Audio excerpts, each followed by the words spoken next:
All right, let's talk some Lamar Jackson. And no, we're not going to talk about that final play. I actually already made a video about that. Instead, what we're going to do is we're going to talk about Lamar Jackson and how he was able to throw the ball, and really how the entire Ravens offensive passing attack was able to have success against a secondary, most of us, myself included, to be, well, quite frankly, the best in football, not just one of the best. So what happened? How did this all work? It's very fascinating. Real quick, hit the subscribe button, right? I'm nearly at 100,000, at least at recording this video, at 99,000. So do me a favor, hit that subscribe button. I would appreciate it. But anyways, yeah. Let's talk about Lamar Jackson and sort of the way that the Ravens were able to attack this Broncos defense. So let's start off with this one. What's going to happen is that it's zone coverage, and you have multiple deeper routes. And this is something that we've seen teams do to attack opposing teams that like to play a lot of two safety deep looks. Now, this isn't actually cover 2. This is going to be a cover 3, but it's disguised that way. It's set up as though it's going to be cover 2, or quarters actually is what it's set up to be. And the way this works is with Andrews running the deep route over the middle, this is kind of taking away the safety, creating a one-on-one matchup for Marquise Brown. Watch, right when this play starts, so you see how safety's been taken away. Now there's a one-on-one matchup with Brown, and that entire middle area of the field is completely open right here. And this is going to kind of be a little bit weird, where I almost wonder if there was a bit of a miscommunication with Lamar and Brown. But even if there was, because I think maybe Lamar expected Brown to run more over the middle, whereas Brown kind of ran a little bit further deep. However, even with that, Lamar, as you see, is going to kind of underthrow this regardless, I think. Not Lamar's best day, actually. His numbers were really good.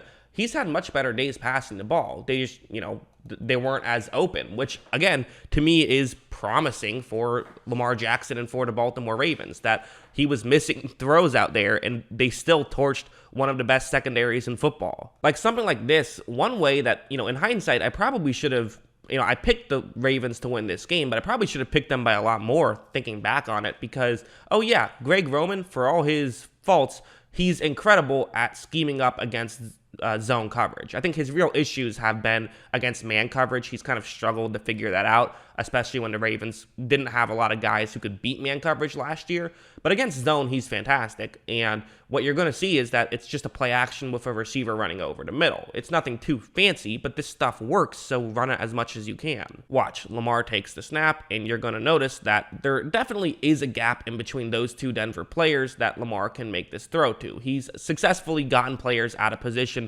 with the play action. Lamar then throws it in between them, and they are going to be able to pick up a big chunk play right there. The reality is, the Denver Broncos were very much concerned with the running game, which makes sense, right? The Ravens have a great running game. So if you are concerned about that, the play action really worked to perfection and allowed the Ravens to just be able to dice up this secondary. It all does blend together, and the Ravens' great running attack, mostly because of Lamar Jackson, just allows for these kind of plays to work so well and so consistently. There was also this play, which, this is incredible, and this is just a great example of what Lamar brings to this football team, although I have to mention at the top, it's going to get called back due to penalties, so there's that. But Lamar is going to, basically, it's going to be a ridiculously extendedly long play action where Lamar takes the ball himself and rolls out towards the bottom of the screen, but then you have Mark Andrews running a deep route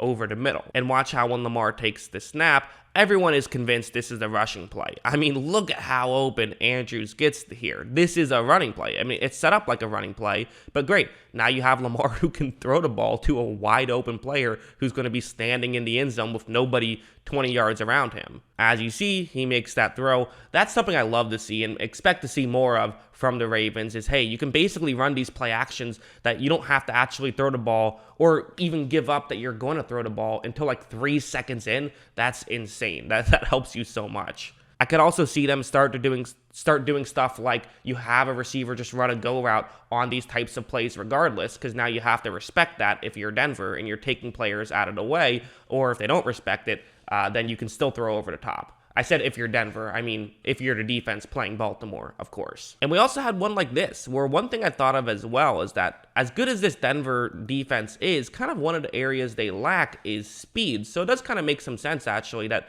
the fastest offense in the NFL could have some success against them. So this play is going to be quarters coverage, and we're seeing teams come up with more and more ways to go, drive the ball down the field, even when an opposing team has two safeties deep like they do on this play. Watch how when Lamar Jackson takes a snap right here, this is Hollywood Brown running the route you saw on the screen, and it's kind of just a situation where he keeps going deep and the safety keeps, backing deep.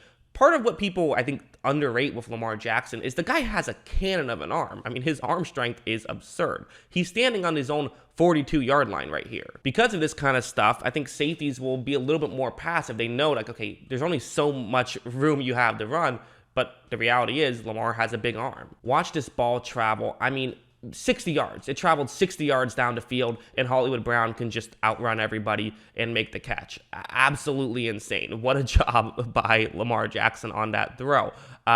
Just incredible. And again, if they can start doing this kind of stuff consistently, we've seen how in Kansas City, it just stretches out the defense. Defenses basically have to cover like 70 yards of the field. Well, for the Ravens, they're starting to get there. They're not there yet, but they're starting to get to at least, stretch out the field in that way. And you even have something like this, where this isn't man coverage, it's actually a quarters coverage, but it's kind of a similar idea where it's Surtain going up one-on-one against Sammy Watkins. And one of the real issues that the Ravens had last year is lack of guys who can win one-on-one. Well, I think, adding Watkins, obviously they added Rashad Bateman, so getting guys, more talented receivers, this should help them in that category, and Watkins has done a great job of this, where watch what's going to happen. Look, right when this play starts, so Surtain, he's going to turn his hips towards the middle, which is what you're supposed to do in this type of coverage. That's what you do, because when Watkins cuts over the middle, it's easier to get in that direction, but then here's the flip side. Watkins can then go back towards the sideline. He gets open and makes the catch. So Sammy Watkins means a lot to this team. I'm telling you guys, this Ravens offense is different. This Ravens offense is scary. It's one of those offenses where it's like, all you hope you can do is slow them down. And I know people bring up, okay, not a lot of points against the Lions, who don't have a great defense. Trust me, go back and watch that game. Things were open. They just, there was just some weirdness in that game. They left at least like 21 points on the board in that one. So yeah, that's kind of my thoughts on all of this. To summarize a little bit with all of this stuff, I thought that they did a really good job of kind of these concepts working, and I thought the play action was working incredibly well.